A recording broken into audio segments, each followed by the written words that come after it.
Okay, government class. Today is, in my view, one of the most fascinating topics in U.S. government, and that is the filibuster. So, all right, reminder though, before we talk about it for a second here. Um, Yesterday, you were reading about a handout about committees, and you found out they're small groups, and they're kind of the gatekeepers, right? They're the first step in passing laws, and committees really are just small groups that politicians work in, and it helps speed up the process, right? So I don't have to look at the other committees' bills until they approve them and like them, right? I get to work in just two or three small groups, so I get to specialize in a certain topic. Okay, it just makes it much more efficient and less confusing if we work in small groups. Okay, well, so then you transition to what are the steps to pass a law, all right? And unfortunately, one of the hangups in passing a law is that in the Senate, there is something called the filibuster. And so that's the topic today. Now, I'll just warn you, I'm going to make one longer video right here at the start. And then you can use this video as a resource, and also an article that I attached that's a relatively short website to explain kind of other specific details about filibusters. And then I also attached just a 3-minute example of a filibuster. It's just a time-lapse video of a senator conducting his own personal filibuster. So, like I said, it's 3 minutes. You can kind of watch that if you want. And then there's a few questions at the end to wrap up to see if you really understand what a filibuster is and how it's used. All right, so again, sorry, this is going to be a longer video. Here we go. All right, a filibuster is only used in the United States Senate. Okay, it's not allowed in the House of Representatives, mainly because there's just too many representatives. There's 435. But in the Senate, there's only 100 senators. And so really, a filibuster is using the rule of unlimited debate time to stall the vote on a bill. So what I mean is, let's say I'm against a bill. Let's say I'm against the bill of, say, raising the speed limit to 80 miles an hour on highways. But I know that it's going to pass, right? Like, I know that out of 100 senators, there's like 56, 57 of them that are adamantly in favor of changing this. Well, how do I prevent it then? How can I make sure that it doesn't become a law? Well, I can just talk forever, right? I can say, Mr. President Pro Tem of the Senate, please recognize me. And then I can get up to the podium and I can talk, and I can talk, and I can talk, and I can talk, and I can talk, and till you're so sick of me talking that you'll say, all right, you know what? Like, come on, Mr. Stan, if you'll just get down and shut up.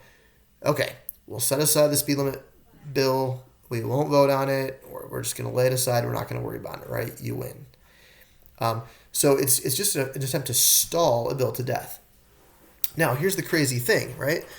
I mean, if there's a group of even, say, 10 senators that are all willing to take turns to discuss something, a filibuster is unbeatable, right? I mean, nobody's going to want to stand up to 10 senators who could each stand up there and talk for 10 hours, right? That's 100 hours. Like, how do you beat that? Okay? And really, there's two ways. The first way is the unofficial way, right? So this is not in any type of official rule, but the first way that you can do it is you can just wait it out, right? So if there's only a small group of senators, maybe 1 to 5 maybe senators who are going to do a filibuster, what you do is all the rest of the senators simply agree that they'll wait in the Senate chamber until everyone has talked as much as they can and they simply can't go on, and then they'll bring the issue to a vote. And yes, that might take a couple of days, but here's the sneaky part.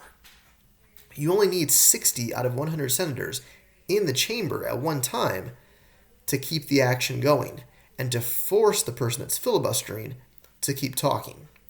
So, maybe 30 of us go have a nice leisurely lunch, go home, shower, right? Get some sleep, and then we come back 4 or 5 hours later, and another 30 leave and do the same thing.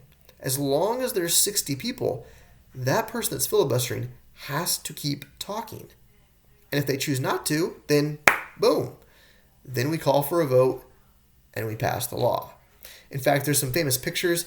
I'll actually, now that I'm thinking about it, I'll attach it into the folder as just a file or a link that you could go to. There's some famous pictures of senators actually having cots set up in the Senate chamber so they could sleep and just kind of chill and read a book or read a newspaper while this person is filibustering.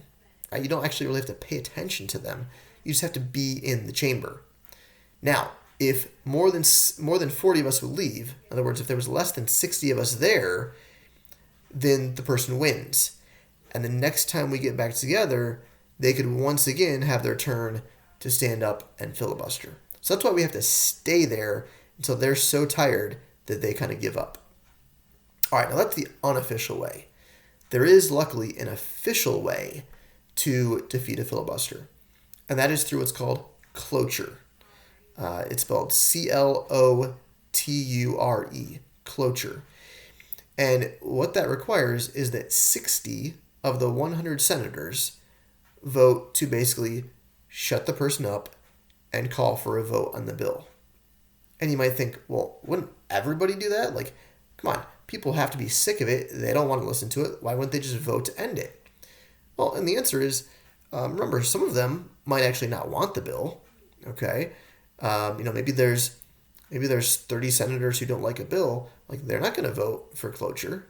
Okay, and maybe there's like 15 that are like not really sure, and they so getting to 60 can be tough.